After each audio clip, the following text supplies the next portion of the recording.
pense que ma petite sœur pourrait le faire, ma femme ou mon fils serait en mesure de faire un devis si je lui dictais un devis en brouillon. Très clairement, c'est pas ça du commerce. Du commerce, c'est une stratégie de vente basée sur une stratégie d'acquisition qui te permet de ramener du client à toi et de pouvoir convaincre ton client que tu es la meilleure entreprise avec laquelle il peut travailler. Mais pas simplement avec le verbal et avec le non-verbal, avec tout ce qui va, entre guillemets, découler de cette structuration, l'image de marque, la structure, le service, etc.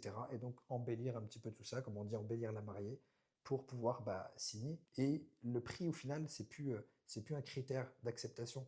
Le prix, ça devient juste un moyen, c'est pas une finalité en soi sur la partie transactionnelle. Le prix, c'est une conséquence. Comme je disais à mes clients, le prix, c'est une conséquence. On peut aller chercher du très haut de gamme, on va avoir un prix qui va exploser. Comme je disais, moyennant finance dans le bâtiment, tout est possible. Mais en fait, le prix, c'est vraiment juste une conséquence de tout simplement le service que je vais vous rendre. Si vous voulez de l'économique, on sait faire de l'économique, on sait faire du locatif. Mais évidemment, la qualité, la durabilité des produits, le temps qu'on va passer, les gars que je vais mettre sur le chantier, peut-être qu'ils ne seront pas, en termes de qualité d'exécution, au niveau de ceux, si vous me dites demain, voilà, on fait du confort ou on fait du haut de gamme, ça ne va pas être la même qualité au rendez-vous et c'est normal.